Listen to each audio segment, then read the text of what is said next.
여러분들 안녕하세요. 네, 반갑습니다. 오늘은 우리 즐거운 설 명절 당일이죠. 그쵸? 네, 그래서 오늘 같이 즐겁게 수업해 보면서 이렇게 또 민족 대명절의 역사적인 지식을 배워간다는 게 얼마나 뜻깊은 일이겠습니까? 그쵸? 그쵸? 네, 여러분들 아주 활기차게 대답해 주셔서 정말 감사합니다. 오늘부터는 우리가 2학기 진도를 나가게 됐어요. 그죠? 네, 2학기 진도를 나가게 되면서 교재는 선생님이 지난번에 배부했었던 요 교재로 나가게 되었습니다. 아시겠죠? 그래서 요 교재를 펼쳐주시면은 맨 앞장에 이렇게 영국의 혁명이라고 나와 있어요. 영국의 혁명. 같이 배워볼 준비 되셨을까요? 자, 준비가 되셨다면은 시작을 해보도록 하겠습니다. 자, 교과서로 치면은 4단원부터거든요. 4단원. 5단원은 이제 아시아, 동아시아의 근대화, 민족운동들이 이제 나오고, 이제 6단원에서는 여러분들 세계 1차 대전, 2차 대전, 그리고 그 후에 냉전까지 이렇게 나오게 됩니다. 그러면 4단원에서 가장 중심이 되는 건 산업혁명과 산업혁명 후에 이제 일어났었던 계몽운동들, 시민운동이라던가 독립운동이라던가, 그리고 이제 제국주의, 식민지를 만들어가는 제국주의가 어떻게 팽창되는지, 그래서 이 제국주의가 팽창되면서 일어난 전쟁, 세계 1차 대전까지가 이제 나온단 말이죠. 그러면 그 가장 시발점이 되는 무엇을 배우는 게 가장 중요하겠어요? 산업혁명을 배우는 게 가장 중요하겠죠? 그래서 오늘 이제 산업혁명 들어가 보도록 하겠습니다. 자, 여러분들, 선생님이 지난 1학기 때 아마 1학기, 1차시 수업했을 때 이 이야기를 했을 거야. 엘빈 도플러라고 하는 저명한 미국의 인류학자, 20세기 인류학자가 자신의 저서였었던 제3물결을 통해가지고 인류 사회는 엄청난 발전과 변화를 이끈 세 가지의 물결이 있다라고 이야기를 했을 거예요. 그쵸? 자, 그 제3의 물결로 다시 돌아갑니다. 자, 그래서 인류 사이에는 커다란 물결이 있었다라고 이야기를 하는데, 사실 우리 인류는 지금 여러분들이 스마트폰 쓰고 막 이렇게 전자기기에 익숙해진 시대를 산 게 스마트폰 나온 지 아직 15년도 안 됐어요. 그쵸? 15년도 안 됐습니다. 15년이 됐나? 됐어요. 아니야. 14년? 14년밖에 안 됐어. 아직 15년이 안 됐어, 얘들아. 근데 우리 인류사는 지금 눈부시게 정말 하루가 다르게 발전을 하고 있잖아. 이전에는 우리가 구석기 시대부터 신석기 시대까지 넘어올 때까지만 해도 엄청나게 긴 시간이 걸렸어. 인류사의 절반 이상이 구석기 시대에 머물렀었거든? 근데 무엇으로 인해가지고 이제 크게 달라지게 됐고, 그리고 또 중세시대에서 무엇으로 인해가지고 또 크게 발전하게 됐는지 요 제3물결이 이야기를 해줍니다. 첫 번째, 제1의 물결에서는 우리 인류사가 어떻게 변하게 됐냐라고 이야기를 하면 신석기 혁명이라고 하죠. 그쵸? 신석기 때 우리가 무엇을 시작했지? 맞아. 정착 생활에 더불어가지고 이제 먹을 거를 우리가 사냥을 해가지고 얻는 게 아니라 무엇으로 얻고 싶어? 쉽게, 좀 더 손쉽게 얻고 싶어. 그래서 농사를 시작했어. 그래서 농경사회가 자리 잡으면서 정착생활에 익숙해지고, 그래서 많은 유목민족들이 정착민족화가 되었었단 말이죠. 그쵸? 그래서 먹을 것도 풍부해지고, 시족사회가 형성이 되고, 그리고 잉여생산물로 인해가지고 계급사회도 자리 잡게 된 거야. 그래서 국가의 개념이 이 이후부터는 생겨나게 되고, 인구수도 더 증가하고, 전쟁도 발발하고, 이렇게 된다고 볼 수가 있겠죠? 자, 그럼 두 번째, 제2의 물결. 이 인류사에서 제2의 물결로 다시 한번 인류사가 크게 한번 곡선을 그리는 때가 언제냐? 바로 오늘 우리가 배워볼 산업혁명이 되겠습니다. 산업혁명. 아시겠죠? 이 산업혁명으로 인해가지고 원래는 이 노동자들이 손으로 다 만들었었던 것들이 착착착착 기계화가 되는 거야. 그래서 대량 생산 체제가 자리 잡으면서 되게 굉장히 많은 것들이 변하거든. 자, 수공업에서 무엇으로 바뀐다? 상공업. 기계화가 된다. 자, 기계화가 되면서 기계가 엄청나게 빠른 속도로, 인간보다 훨씬 더 빠른 속도로 더 많이 만들어내잖아. 그러면서 자리 잡는 게 대량 생산 체제인 거야. 대량 생산 체제로 여러 가지가 이제 자리 잡지만 그 중에서도 첫 번째, 많은 사람들이 노동력이 크게 의미가 없어집니다. 손으로 우리가 어떤 기술이 필요한 게 아니라 그냥 원료나 자재를 기계 안에만 넣기만 하면 돼. 기계 안에 연결만 해주면 되는 거야. 그래서 단순 노동화가 되면서 노동의 가치가 굉장히 이제 조금 낮게 평가를 받게 된다는 거지. 그래서 일할 사람은 차고 넘쳐요. 농촌에 있는 이 농촌 인구들이 다 도시로 가잖아. 그러니까 일할 사람 차고 넘쳐요. 차고 넘치는데 이 사람들 일하는데 어떤 특별한 기술이 필요한 게 아니니까 당연히 이제 사람은 언제나 갈아치울 수가 있겠지. 그래서 노동 문제도 되게 심했어요. 굉장히 낮은 임금을 받는다던가 장시간 노동을 한다던가 뭐 진짜 하루 내내 주 7일 내내 빠짐없이 일한다던가 그런 일들이 생길 수 있다라는 것이죠. 그쵸? 자, 그래서 이제 그런 이 대량 생산 체제로 인해 가지고 노동 문제도 만들었지만 제일 중요한 건 새로운 계급 체제가 나와요. 새로운 계급. 신흥 계급인 자본가와 노동자. 이전까지 우리는 뭐 신분에 대해 가지고 성직자도 있고 귀족도 있고 평민도 있고 천민도 있고 많이 있었잖아. 근데 이러한 신분제가 이제는 돈이 권력이 되는 자본을 보유하고 있는 자본가 노동력을 제공해 가지고 임금을 받는 노동자라는 신분으로만 나눠지게 되면서 또한 이 자본가만 계속 부를 축적하는 시스템에 대해서 비판하는 사회주의라고 하는 이념도 나오게 되는 것이죠. 자, 그리고 또 두 번째 변화는 무엇이었을까? 두 번째 변화, 기계화가 되면서 아까 이야기한 걸로 다시 돌아가. 자본주의 체제가 자리 잡는다는 거야. 자본주의 체제가 자리 잡는다. 그래서 많은 부를 축적하면 축적할수록 뭐예요? 더 잘 사는 거지. 그래서 이제 나라에서도 마찬가지로 더 많은 부를 축적하기 위해서 많은 식민지, 원자재를 생산할 수 있는 많은 식민지를 두게 된다. 이것을 우리가 중상주의 혹은 제국주의라고 부르게 될 것입니다. 자, 그리고 지금 이제 우리가 살아가고 있는 시대는 제3의 물결을 겪고 있습니다. 큰 웨이브가 함께 일어나고 있는데요. 지금 우리가 살고 있는 혁명 시대는 정보화 혁명. 수많은 정보들이 물밀듯이 밀어닥치는 정보화 혁명 시대입니다. 그래서 이 책을 이제 방학이 한 달도 채 남지 않았죠, 여러분. 방학 때 꼭 이 책을 읽어보셨으면 좋겠습니다. 선생님이 정말 적극 추천합니다. 자, 그렇다면은 이 제3의 물결까지 이야기를 해봤으니 오늘 우리가 배울 파트는 어디라고요? 산업혁명이라고 이야기를 했죠. 자, 선생님이 퀘스천 하나 드릴게요. 자, 그러면 산업혁명이 가장 먼저 일어난 나라는 어디일까요? 영국. 영국 누구죠?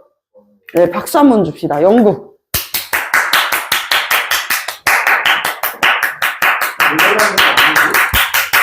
네, 맞습니다. 자, 산업혁명이 가장 먼저 일어난 나라는요, 영국입니다. 그렇다면 이게 시험 문제에서는 어떻게 나오냐? 이건 무조건 나와요. 무조건 나온다 말씀드렸습니다. 5가지 이유가 있어, 얘들아. 5가지 이유가 있다. 일단 첫 번째는 일찍이 영국에서는 식민지 시장에 뛰어들어가지고 많은 식민지를 보유하고 있었다는 거야. 자, 일찍이 식민지 사업에 뛰어들어서 많은 식민지를 보유하고 있었다. 많은 식민지 보유. 이렇게 많은 식민지를 가지고 있으면 그 식민지에 있는 노동력도 물론 노동력이지만 원자재를 더 값싼 가격에 들여올 수 있는 정말 헐값에 들여올 수 있는 그런 이제 원자재 예를 들면 목화라든지 담배라든지 다 식물이잖아. 영국에서는 이런 목화나 담배들을 재배할 수 있는 환경이 아니니 다른 나라를 식민지 삼아가지고 재배를 하고 값싸게 들여와서 자국에서 이제 생산을 해가지고 판매를 다시 하는 거죠. 그쵸? 자, 그리고 두 번째는요. 풍부한 노동력이 있었다. 풍부한 도시노동자. 풍부한 노동력. 자, 풍부한 노동력이 어떻게 오게 되냐? 이거는 무엇으로 관통되냐면요. 우리가 지난 시간에 선생님이 이야기했을 텐데, 토마스 모어의 유토피아. 토마스 모어의 유토피아는 무엇을 비판했다 그랬죠? 영국의 도시. 영국의 무슨 운동? 울타리. 클로즈. 그렇지, 인클로저 운동이라고 그랬었죠. 양을 키우기 위해서 울타리를 둘렀었던 그 인클로저 운동이야. 자, 그래서 인클로저 운동을 통해 가지고 사람들이 다 뭐 하게 돼요? 농촌에서 더 이상 할 일이 없는 거야. 농사 안 짓는데 다 이제 양 키우겠대. 그러니까 어떻게?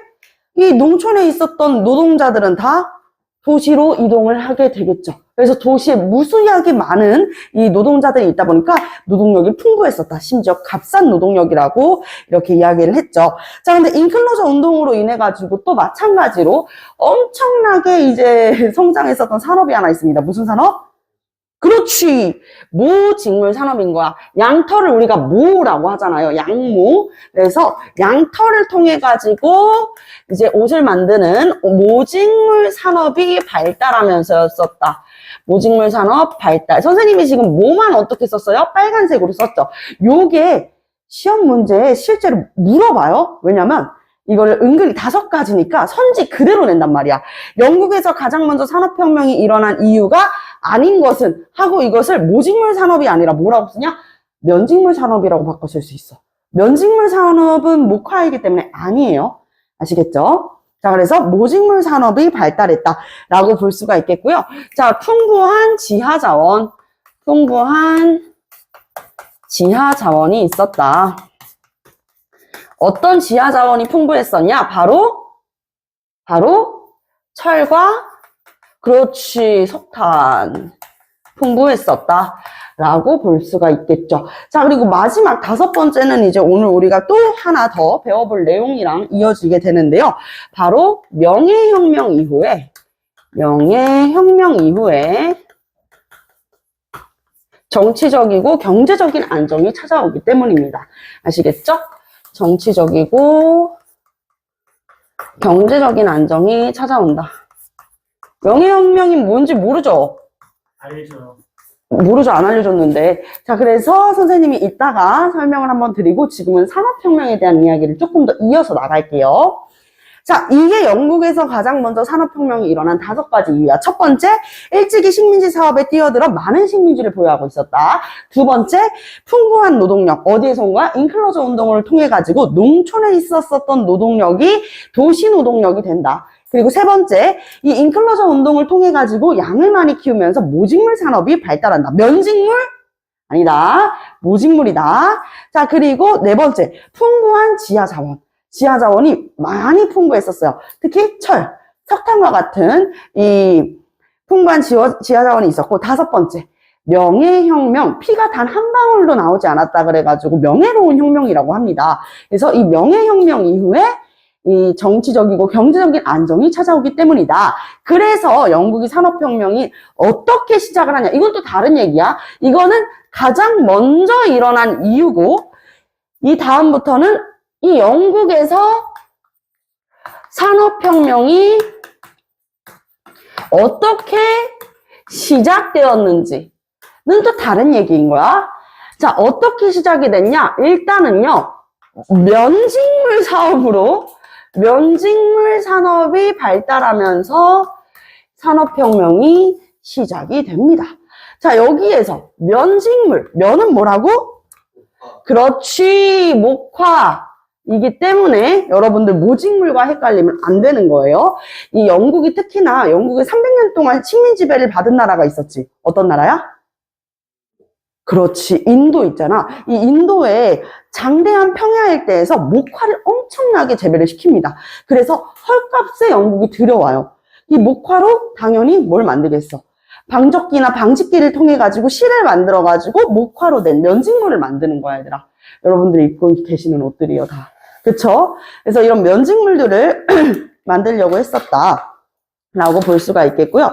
자, 그래서 면직물을 만들게 되면서 면직물 공업으로부터 이 산업혁명이 시작한다. 그래서 방직기나 방적기가 이제 개발이 됩니다. 아시겠죠? 방직기, 방적기가 발명이 되는데, 이제 존 케이의 나는 북, I am 북이 아니라 플라잉 북이에요. 이렇게 북 모양이 방적기가 돌아가면 떼굴떼굴떼굴 물레가 돌아가잖아, 얘들아. 그게 마치 북이 하늘 위로 나는 모양인 것 같다 그래가지고 나는 북, 플라잉 북이라고 붙인 거고. 그리고 이 나는 북 이후에 이제 하그브리스 방적기 등 다양한 방적기들이 만들어집니다. 특히 이제 존 K의 나는 북은 너무나도 좋았지만 실이 너무 투박했어요. 굵어가지고 툭툭 투박한 느낌이 있어가지고 수력 방적기를 만들게 돼. 수력을 통해서 물의 이 힘을 통해 가지고 방적기를 만드는데 수력 방적기는 실이 엄청 부드럽거든. 왜 부드러운 거 좋잖아. 다만 단점이 있어요. 너무 잘 끊겨요. 툭툭. 그래서 이러한 단점을 보완하기 위해서 방적기들이 여러 가지가 발명이 되었어요. 그러다가 이제 개발되었었던 거, 그러다가 이제 개량되었었던 게 무엇이냐? 그 과정에서 증기기관이 개량됩니다. 증기기관이 개량된다. 자, 증기기관을 개량한 사람을 물어보는 것도 시험 문제 1타거든요. 증기기관 개량한 사람 바로 제임스 와트입니다. 시계는 와치! 증기기관은 제임스. 야, 누구냐? 야, 너무한 거 아니야, 진짜로?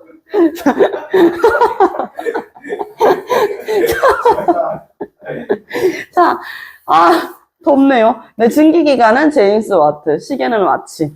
선생님이 그냥 해본 장난이었고요. 자, 이렇게 증기기관이 개량되면서 당연히 교통이 발달하겠죠. 증기기관을 통한. 그리고 증기를 사용한 증기방적기도 만들어지겠죠. 그쵸? 자, 그래서 증기, 방적기 등 다양한 이 방직기와 방적기들이 만들어지게 된다라고 하면서 이것을 통해서 무엇이 자리 잡아?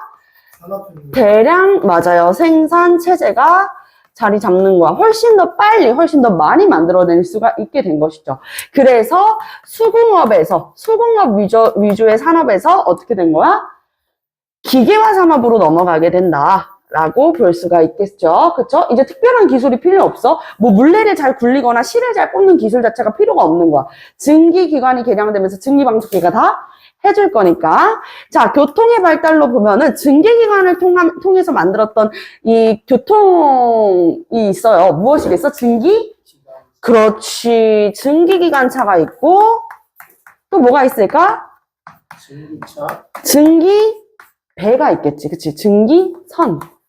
자, 그래서 증기기관차와 증기선을 누가 발명했는지 물어보는 것도 마찬가지로 시험 문제 1타입니다. 요거랑 제임스 와트랑 같이 이어져가지고 나오는데요.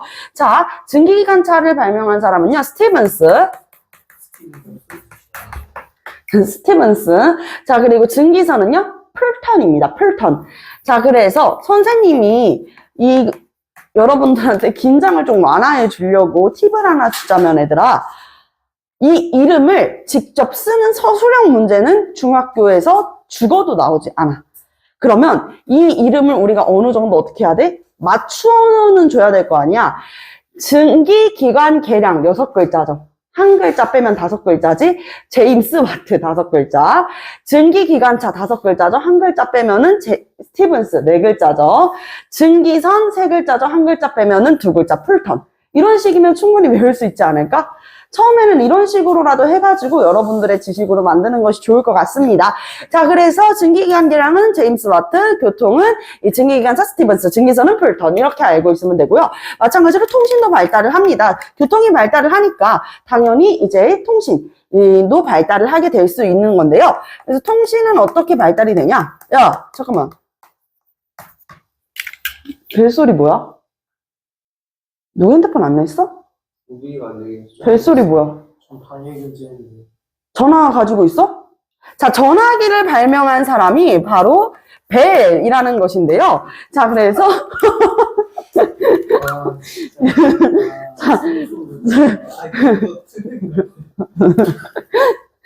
까르르. 자, 전화를 발명한 사람 누구라고? 벨. 잊혀지지 않겠죠? 그쵸? 전화는 벨입니다. 네. 특허를 굉장히 잘 낸 인물이죠. 네, 벨. 잊지 않겠지? 자, 그리고 유선전시는 여러분들 그 부호로 많이 알고 있습니다. 그렇지, 모스. 무선전시는 자, 무선전시는 무 봐봐요. 쉿. 자, 무선전시는 이 무를 45도 각도로 기울여봐. 45도 각도. 그렇지, 마르코니. 마르코니. 이렇게 외우면 어렵지 않겠죠. 자, 전환, 아이씨, 누구냐고, 벨. 자, 이렇게. 자, 그리고 유선전시는 유모, 모스. 자, 그리고 무선전시는 무를 45도 각도로 기울이면은 마르코니. 이렇게 여러분들 외울 수 있는 꿀팁까지 다 알려드렸습니다. 휴, 정말 힘든 여정이었다. 자, 그리고 다시 이제 산업혁명 체제로 넘어올게요. 자, 이제는 수공업에서 기계화가 되면서 사람들의 노동력이 조금 더 의미가 크게 없어져. 모두가 할 수 있는 단순 노동이 되잖아. 그쵸? 그래서 여러 가지 사회 문제 중에 노동 문제도 일어나게 되고, 사람들은, 야, 우리가 하는 일을 기계가 다 해버리네? 저 기계가 우리의 일자리를 뺏어간다. 악마 같은 기계를 없애버리자. 러다이트 운동도 일어납니다. 자, 러다이트 운동, 무슨 뜻일까요? 기계를 파괴하는 노동자들의 운동이었어요. 그래서 러다이트 운동은 기계 파괴 운동입니다. 기계 파괴 운동이 된다. 이렇게 보면은 되겠죠. 자, 그리고 자, 이것뿐만이 아니라 이제 대량 생산 체제가 자리 잡으면서 신흥 계급이 만들어졌다 그랬어. 자본가와 노동자라는 계층이 생긴 거야. 예시를 한번 들어볼까? 자, 공장에서 실제로 노동력을 제공하는 사람 누구야? 노동자죠. 그쵸? 뭐 하루에